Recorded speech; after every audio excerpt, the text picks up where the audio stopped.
My business experience has taught me one true thing, that maximizing your productivity, happiness, peace, or impact can best be accomplished if you clearly understand the 12 rules of time. The Law of Attraction Channel. 12 ways to maximize time in life. Number 1. Have goals. Being more efficient with your time is irrelevant if you don't know how you want to spend it. In managing time, the compass is more important than the clock. Know where you want to go, and spend your time on the things that get you there. Many people spend energy trying to be more efficient without first doing what's important, setting goals. It's like being lost on your way to a new city. Driving faster doesn't help if you are going in the wrong direction. Figure out what direction to go in and head that way. Once you've prepared it, your list of goals will reveal what is important to you. Number 2. Analyze how you spend your time. It is always good to know how you're spending your time right now. You can track this by setting a timer to go off every 15 minutes. Whenever it sounds, write down exactly what you are doing. Alternatively, divide your day into 15-minute blocks and record each activity you do. Once you have your time logs, examine them. How do they compare to your goals? Are you spending time where your priorities are? Number 3. Keep a to-do list. This sounds too simple, but it really is the basis of all time management systems. Your to-do list can be electronic, on fancy paper, bound in a notebook or loose leaf. The key is to have everything you want to accomplish on one list. My to-do list might have a one-line item on it, such as write annual report, which refers me to a much larger file or even a file box on that item. Number 4. Prioritize your list. Once you have the list, determine which are the important items. Mark these with a highlighter, a red pen, or in any other way that makes them stand out. I sometimes find my to-do list is too big. Every item on the list calls out "pay attention to me," even though most of them weren't highlighted as important. In these cases, I take a blank sheet of paper and cover my to-do list and write down only the 3 or 4 most important items. Those are the ones to focus on. Number 5. Control procrastination. I use a number of tricks to break any lingering tendencies to procrastinate. For instance, I happen to like having a hard copy of my digital to-do list. I reprint it every few days as new items are added and completed ones drop. It is at these times that I look for the items that I've marked as high priority, but which are just not getting done. People often say I have great self-control. In truth, though, much of it is environment control. I control my environment to eliminate things that I might use to procrastinate. Take games off your computer, for example, sell your TV, and get rid of the busywork jobs that you use to avoid the important tasks.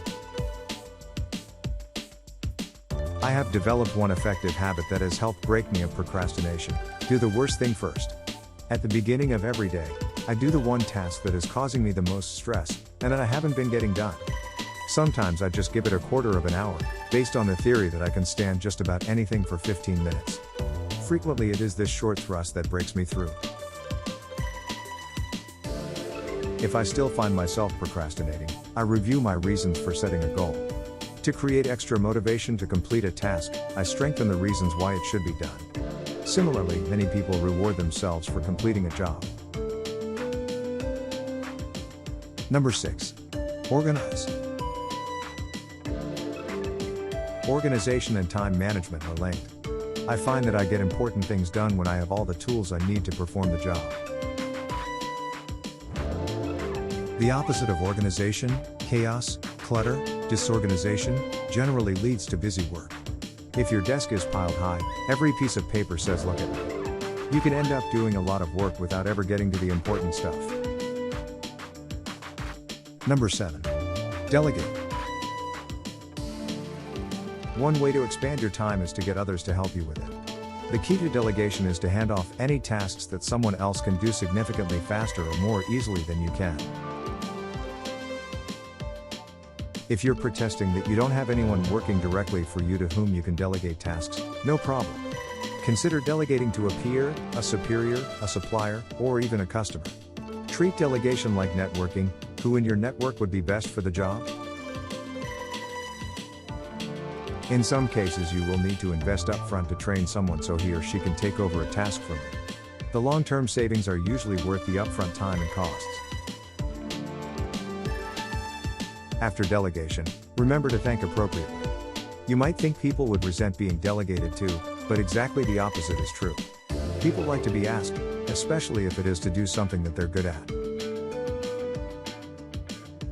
Number 8. Master efficiency tricks. The best trick I have found is the power of while. What can you do while you drive? While you walk? While you clean? While you watch TV? I am a huge audio tape advocate and frequently listen to tapes while I am doing something else. Being a techno person, I love all the organization software out there that allows me to keep my contacts, to-do lists, and appointments. I also use gadgets such as cell phones, wireless email, and personal digital assistants. Good use of technology can save you valuable time. Number 9. It's okay to say no. Saying no can be the most powerful time tool you can master. When someone asks you to do something, ask yourself how important this is. Does it help you achieve your goals? Is this a task you would be better at than most people? Don't always look for reasons to get out of things, but be strategic about what you take on. This doesn't mean that I always say no when asked to help out. But if I do say no, I am always polite and tactful, and try to suggest someone else who would do the job well. Number 10. Focus. Committing 100% focus and concentration on one task at a time can be very powerful. Eliminate distractions. Focus on the task. When you're properly organized and prepared, when your energy and power are high, you can often complete a task in 20% of the time it would take when you're distracted or open to interruption. Number 11. Build your efficiency bank. High efficiency is not possible if you don't look after yourself. Eat right, exercise, sleep well, and drink moderately. Mom knew best. All the things she said were good for you just happened to be best for your efficiency, too. I also believe meditation can be a great way of building your efficiency. It could be transcendental meditation, Zen, or just finding a way to get into a relaxed state that lets you focus on the task you have to do. No matter how you do it, recharging your batteries gives you the power to do more during the times you need to be at your best. Number 12. Take care of yourself.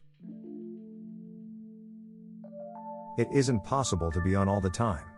Take the time you need to look after yourself, body and soul, so that you can reach peak efficiency when you need to.